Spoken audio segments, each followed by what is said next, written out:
เมื่อสูงพี่น้องผู้ปั่นแห้งสื่อข่าวแซนมีเดียขอดังเสียงนะครับเนาะเมื่อในก็เมียนยาในวันที่20เดือนธันวาคม2026นะครับบุญดาในรายการข่าวค่ะตอนนี้ได้ก็เดี๋ยวตั้งข่าวเงาเกี่ยวกับเรื่องปัญหาลองการพองงำศึกต่างและศึกเก่ากังไปยาวตกนะครับทั้งสองฝ่าย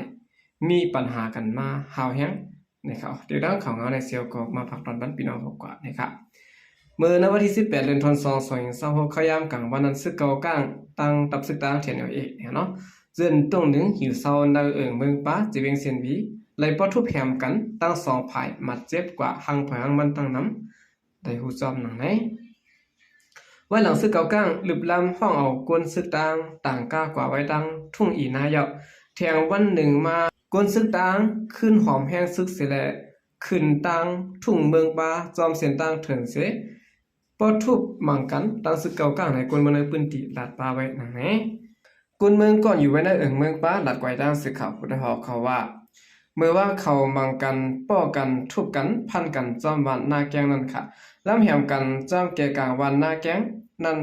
ตั้งวันก้องอายขิมนองปลาลำเจนั่นค่ะป้อเป็นเลือดเป็นอย่างนั่นขนาดเขาอ่ำได้ขว้างแลอ่ำพัดดันเสียงกองออกค่ะจุ่มเหลือเปะจุ่มเหลือเจ็บนำได้ก็อ่ำได้หูจำหัวย้อยมันมังก็ขาป้อฮักป้อแก้งหนังเก่าค่ะวันนี้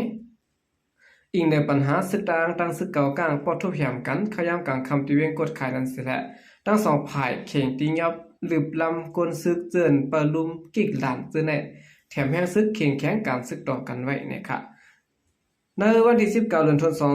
2026ขย้ำกลางไหลมอง7 โมงแน่ไหลหัวศึกต่างเจินปั่นกันพองงำไว้ตีเวงนำคำจัดแหงกลซึกหมอก1 ปาก50 เกาะลูกตังเวงนำคำลงมาตั้งเมืองวีอันมีได้แก่กลางเวงกดขายตั้งเวียงนำคำนันแทงวันนี้ค่ะ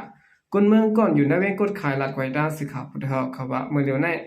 เลยพังอยู่พังกินไว้เขาเสียงกองได้กองไปแตกนังเก่าค่ะตึกเย็นไว้อยู่ก้วยกะเขาขาได้ก็อำพัดอยู่เมามังเขาแถมแม่งอยู่ห้างเผยห้างมันค่ะวันนี้ย้อนเบิ่งเอารายการซึกในปื้นตีอำนี้มันเศร้ากวนซึกเก่ากลางและซึกต่างตุ้งตื่นมาขึ้นเลยก่อแลจอมตาจอมตางระเวียงเสียนวีตั้งกดขายในก้นกว่ามั่งปอขึ้นเหมือนตั้งเย็นกว่าเตะๆในเขาโอเคนี่ก็เป็นข่าวเงาในการเกี่ยวกับลองปัญหาลองการพองงำศึกต่างและศึกเก่ากลางไปยาวโตตั้งสองฝ่ายลำแหมกันจอมกลางกิ่วในทุ่งเมืองป้าเนี่ยค่ะด้วยการสิ่งของได้เต็มแตกเนี่ยเนาะลำพันกันเนี่ยค่ะสืบสิแนวค่ะขึ้นมาถ่อมด้วยข่าวเงาเกี่ยวกับลองจุ่มลูกพื้นมันหนังกันขึ้นยื้อกันขึ้นแหละถึงดีจุ่มหนึ่งแหลกว่าว่างเคิงปันศึกมันเนี่ยค่ะโปนักกาถิ่นลิ้นอันเป็นโหนาตับซึกเจอจัดมัน PNRA นั่นปรังเคืองกองกลางยิดอีเอาตั้งลุกล่างเมนางมันแหละก้นเฮินเสกว่าว่างเคืองปันซึกมันนะครับห้องการผายปืนเผาทีวีมันปืนเผาออกคำวันที่18เดือนธันวาคม2026ในว่าปุณกาผู้นำจุ่มยิบกองกลางมันอันปักตับเงางุนไว้ตีในเจเวียงยินมาปิ่นเติ้งเจแก้งนั้นเอาทั้งกองปอดกองยาวกำพองเสร็จแล้วว่างเคืองปันซึกมันกว่านี่เขาปุณกันให้เปลี่ยนจุ่มลูกพื้นต่อซึกมันจุ่มหนึ่งเมียนแห้งซึกหนึ่งปากปลายอยู่เนอตึงเจแก้งก้อยกาจุ่มเอ็นอยู่สิแลตั้ง PDF เขาแน่ว่าจุ่มซึกปุณกาอันนำย่ำเขาห่มจ้อม PDF เอ็นอยู่สิในเฮ็ดให้ปุ่นเปลี่ยนต่อกนเมืองกนซึกเด็กเตียงหลุลายกันจันนางยิงดึกลืบตับซึกแกะแขกนเมือง PDF ส่งข่าวปันซึกมันเอาเครื่องมิ้นมาปล่อยหมักใส่ PDF เก็บกินขอนตีกนเมืองในเจอในสิแลPDF ยินมาปิ่นจังเอาเอ็นแห้งซึกเขาปืดยื้อจุ่มปุณกาเขาจุ่มซึกปุณกาก็ออกลัดตั้งสื่อแนงสันในซึก PDF ได้ยันอยู่สี่ในปี2025ตั้งปี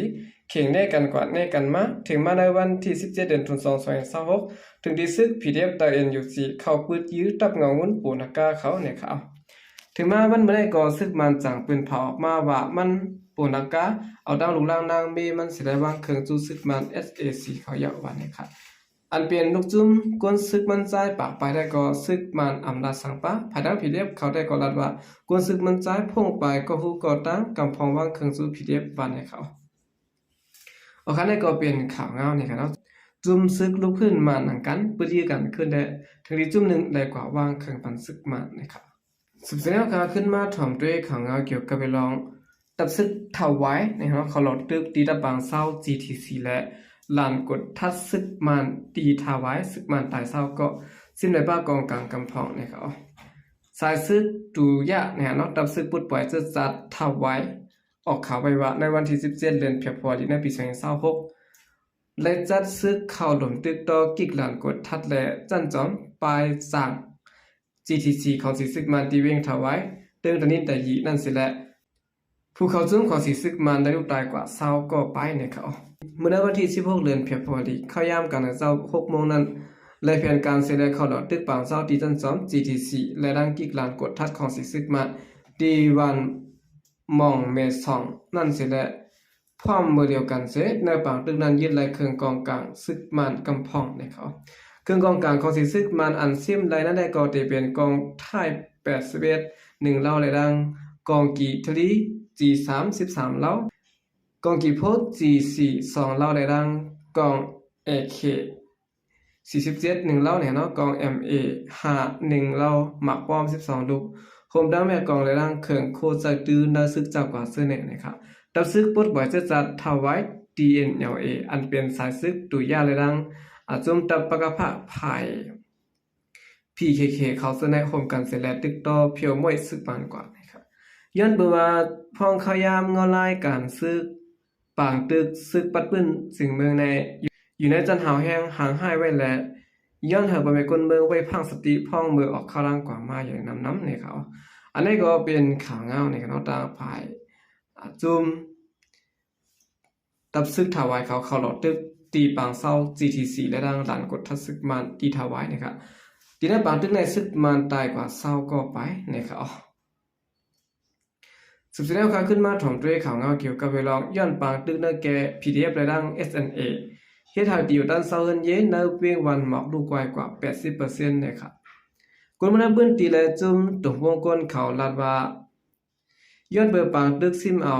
เวียงและเฮ็ดให้อยู่ด้านเซาเฮินเย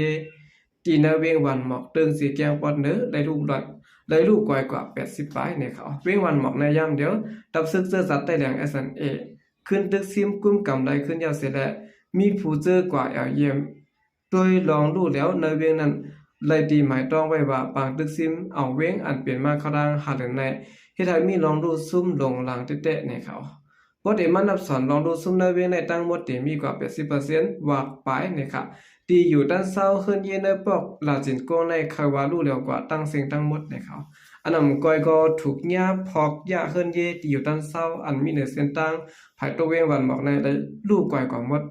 ขึ้นเหลือสังนะครับตีในเส้นตั้งอันกว่าสู้ตั้งเวงอินต่อภายออกนั้นก็ต่อแต่กึดมีวันออกสยากงนั้นก้อยเป็นสังนะครับในเวงวันหมอกตาสีปอกในมีหลังเฮือนก้นจำหิม2เฮงหลังสิและนั้นมีเฮือนอันลูกก้อยกว่านั้นแต่มีอยู่หมอก1เฮงไปในเขานอกเลยเสนั้นในขณะลุ่มห้องการเมืองหนังลุ่มกุลองลุ่มแตกตีลินได้ห้องปาลิกเยเงินกันมักมีลุ่มการผายพกซ้อมลุ่มผายแค่ภัยจะในก่อนไหลถูกย่าดูเร็วกว่านะครับยังมีแถวห้องเฮียนปกป้องปืนตีแดนดินได้ห้องเฮียนปืนฐานปลายปีหยะในเวียงก็ไหลถูกย่าแล้ว8นะครับบิ๊กซัมว่าตับซึกได้แหลง SNA ไหลกุ้มกำไหลขึ้นตาเวียงเสียตาแห่นตากคนได้ปืนตีเตะปอกมือหิวเศร้าเฮินเยผายมันขึ้นนั้นได้ก่อนไปง่ายๆนะครับก้อนหนึ่งอันมาเอวเหล็ด้วยจอมลองดูซุ่มเว้งวันหมอกนั้นหมายต้องไว้หนังในเขาคนเมืองไปเพศซึกเขาก็ลานวายันเปิดเฮิรนเย่และเว้งรู้แล้วยกย่อยของหมดและยังไปมีเงาไหลแต่ได้ปอกมือขึ้นเฮิรนเย่เผยมันไหลในค่ะเขาข้ามไปสร้างมือขึ้นเขามืออยู่ขึ้นได้เว้งไหลเสียอิดค่ะเว้งก่อ3ปูนนั้นได้รู้แล้วกว่าหมอก2ปูน1ครึ่งยาวเขาขาตีไหลหาไล่ตั้งตาตีขึ้นก่อสร้างขึ้นได้ปืนติในอยู่กุนก็มีออดกวยขามีนำสังยาเฮาขาดได้ด้วยเฮิรนเยคู่ของเฮาขาสิได้ได้ขึ้นก่อสร้างขึ้นพอเมื่อเข้ายามและการเมืองขึ้นหลีมานั้นกวยยะเมื่อเดี๋ยวในเฮาขาเตรียมสร้างเฮ็ดสร้างได้ไม่ใจดันให้ก็กุนอันเตปอกมืออยู่ขึ้นก็มีกุนเจิ้นเตเข้าอยู่ขึ้นเนเวียงตีบันหมอกก็ได้มีเอนะยันปางตึกและเวียงก็เย็นเปลี่ยนเวียงห้ามกว่าเยอะนะครับยันปางตึกสิได้กุนบ่ได้ปื้นตีเวียงวันหมอกอ่านโหเฮงมันเลยอ่อนกันเงื่องไปเพศซึกกว่า5ซอนอยู่ซะไว้หลายตีหลายตั้งเนินนาทีอันมีจุดยิบกองกลางเขากุมกำไว้นะครับกวนเจิ้นไหลไปพี่นั่นนะครับเอาลาดว่าในพื้นที่อันเขาไหลไปนั่นย้อนเปิดก้นจอยแถมเขาและได้กว่าเหตุการณ์หากินเล่งต้องห้างผามันก้อยนะครับเว้นวันหมอกในได้ถูกตั้งตับซึก PDF อันมีปัตตา NUC ได้ตั้งตับซึกปองจู้เขียงPDF เขาเซอร์ในซิมไหลเมื่อหางเดือน September ในปี2025นั้นเสร็จแล้ว วันนั้นในวันที่5เดือนเฟบรุย26ได้ถูกตับซึกซื่อสัตย์แดง SNA เข้าดอกตึกซิมเอาได้ขึ้นตั้งหมดเยอะนะครับอันนี้ก็เป็นผาหางเนี่ยเนาะเฮินเยเจ้าหมุนเจ้าเนี่ยเนาะดูก่อยหมดนะครับถูกภัยใหม่กว่าหมดนะครับพอกำลังแสดงก็ยินจมนับยาวกูมันถึงพี่น้องผู้กำเทียมปัญญาขอดังเสียงอยู่ค่ะยินจมนับยาวอยู่นำเสกขาใส่ก็เดียมาส่งค่ะ